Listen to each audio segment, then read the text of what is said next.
नमस्कार दोस्तों। आज का वीडियो बहुत ही मार्मिक होने वाला है। मरते हुए रावण ने विभीषण से ऐसा क्या रहस्य बताया।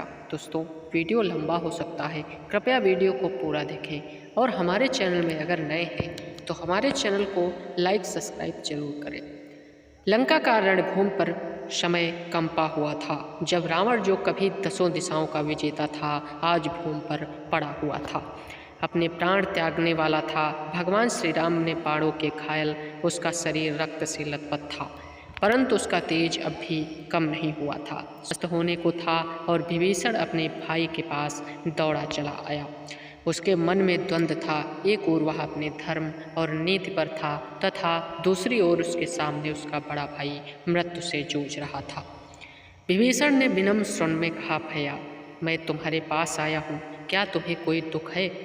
क्या तुम्हें कुछ कहना है? रावण ने आंखें खोली, वह मुस्कुराया। वह मुस्कान जिसमें पराजय नहीं बल्कि अनुभूत था, गहरापन था। उसकी आवाज़ भारी थी परंतु उनमें कोई क्रोध नहीं था। रावण का अंतिम ज्ञान यह दर्शाता है। दोस्तों, रावण बोला, विभीषण, आज मैं उस सत्य को देख रहा हूँ जिसे जीवन भर अनदेखा किया। आज मैं सोचता हूँ कि मैं विजेता हूँ। देवता, असुर, मनुष्य सब मेरे चरणों में हैं, किंतु मैंने अपने शरीर में अहंकार छुपा रखा था जिसने मुझे परास्त किया। यही मेरी सबसे बड़ी हार थी। विभीषण की आंखों में आंसू थे। उसने कहा, भैया, आपने भी तो सभी विद्याएं प्राप्त की थीं। आप वेदों के ज्ञाता, शिव भक्त, महान योद्धा थे। फिर भी यह पतन क्यों हुआ? रावण की गहरी सांस ली और बोला, विद्या और बल व्यर्थ हो जाते हैं जब मनुष्य का हृदय अहंकार में डूब जाता है। मेरे पास ज्ञान था पर विवेक नहीं, मेरे पास शक्ति थी पर संशय नहीं। मैंने सीता का अपहरण किया क्योंकि मुझे लगा मैं सब पर अधिकार रखता हूँ। वही मेरा विनाश का कारण बना। शिव भक्त रावण की चेतावनी यह बोलता है रावण ने आगे कहा, विभीषण, मैंने तो तीनों लोकों जीते पर अपने मन को ही नहीं जीत पाया। अहंकार का जाल इतना भयानक होता है कि वह ज्ञानी को भी अंधा बना देता है। याद रखना, आज करना सरल है, राज करना तो सरल है, पर स्वयं पर शासन करना कठिन। दोस्तों, विभीषण ने सिर झुकाया और बोले, रावण के शब्दों में अब विभीषण, मैंने अपने जीवन में बहुत कुछ देखा, बहुत कुछ सीखा। आज जब मृत्यु आमने सामने मेरे है तो मैं तुम्हें कुछ बातें बताना चाहता हूँ। ये बातें वो हैं जिन्हें जानने के बाद कोई राजा कभी अधर्म के मार्ग पर नहीं जाता। दोस्तों, रावण ने अंतिम उपदेश में विभीषण को 5 बातें बताई। पहला उपदेश दिया, कभी भी अपने शत्रु को छोटा मत समझो। जब मैंने श्री राम को एक साधारण मानव समझा, उसी क्षण मेरा पतन तय हो गया। जो व्यक्ति अपने शत्रु की क्षमता को नहीं पहचानता, वह स्वयं अपने विनाश का कारण बनता है। दोस्तों, दूसरा कारण यह बताया कि धर्म से बड़ा कोई बल नहीं है। मैं शक्तिशाली था पर अधर्म पर खड़ा था। धर्म वही का नींव है जिसे साम्राज्य टिकता है। बिना धर्म के शक्ति विनाश लाती है। दोस्तों, तीसरा कारण यह बताया, स्त्री का अपमान करने वाला कभी सुखी नहीं हो सकता। मैंने सीता का अपहरण किया परंतु यह नहीं सोचा कि यह मेरा क्या होगा, मेरी विजय होगी या पराजय। इसलिए यह कलंक मुझ पे लगा। नारी का सम्मान करना ही सच्चा पुरुषार्थ है। दोस्तों, चौथा उपदेश, राजा को हमेशा अपने मंत्रियों और भाइयों की सलाह सुननी चाहिए। मैं मेघनाद और कुंभकर्ण की सलाह से अनसुना करता था और आज परिणाम मेरे सामने है। जो राजा केवल अपनी इच्छा पर चलता है वह राज्य जल्द ही नष्ट हो जाता है। दोस्तों, 5वां उपदेश, जीवन में समय का सदुपयोग करो। मैंने सोचा था कि मैं असुर हूँ, अमर हूँ। मैं विलंब किया, टालता रहा, परंतु अब समय कभी रुकता नहीं। जो आज वही अवसर है, काल कभी नहीं आता।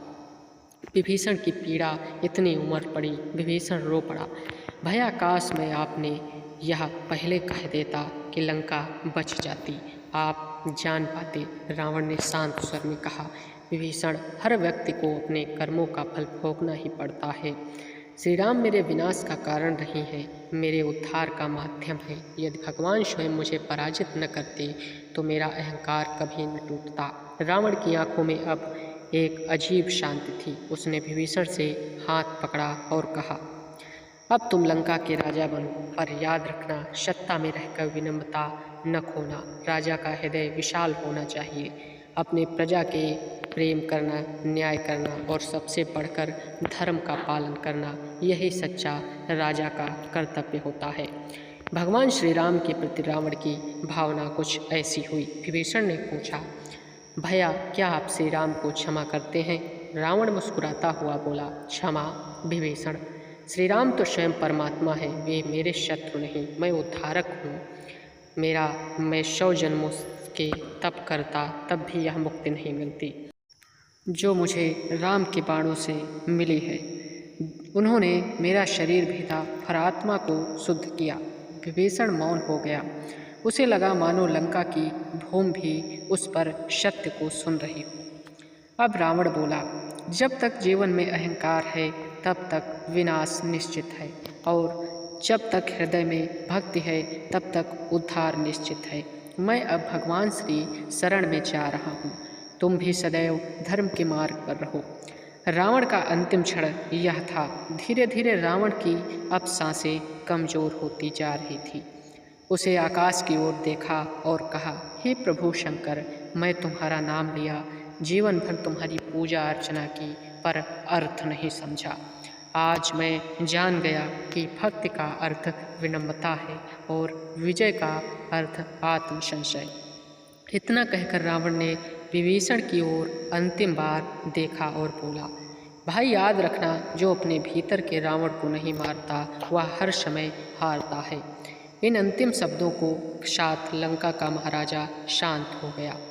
रावण की मृत्यु के बाद का संदेश। विभीषण ने आंसुओं से भरे नेत्रों में कहा, भैया आप असुर नहीं, एक गूढ़ ज्ञानी थे। आपकी मृत्यु से हमें जीवन का अर्थ सिखाया। रावण के शरीर से जैसे तेज की लहर उठी, आकाश में शांत हो गई। श्री राम ने दूर से ही अपने बाण को नमस्कार किया और कहा, विभीषण तुम्हारा भाई महान विद्वान था, उसके जैसा विद्वान इस संसार में नहीं है, न होगा। अंतिम उपदेश यह दिया, वह युगों तक मानवता को दिशा देगा। दोस्तों, मरते हुए रावण के शब्द आज भी मानवता के लिए मार्गदर्शन है। उन्होंने दिखाया कि ज्ञान, शक्ति, वैभव तब तक व्यर्थ हैं जब तक उनमें विनम्रता और धर्म का आधार न हो। रावण की मृत्यु केवल एक असुर की मृत्यु नहीं, बल्कि यह एक अहंकार की मृत्यु थी। उन्होंने कहा, अंतिम क्षणों में जो कहा वह आज भी गूंजता है। जीवन में कभी भी बड़ा शत्रु कोई नहीं, बल्कि हमारा अपना अहंकार है। इस प्रकार रावण ने अपने अंत समय में विभीषण को जो उपदेश दिए वे केवल उनके लिए नहीं, बल्कि संपूर्ण मानव जाति के लिए एक अनमोल संदेश हैं। दोस्तों, रावण महाविद्वान था, लेकिन अहंकार के चलते वह मारा गया। धर्म ही जीवन का आधार है और अहंकार उसका विनाश है। दोस्तों, आज का वीडियो इतना ही। मिलते हैं आपको अगले वीडियो में। कहानी अगर अच्छी लगी हो तो हमारे चैनल को लाइक, सब्सक्राइब करना ना भूलें। धन्यवाद।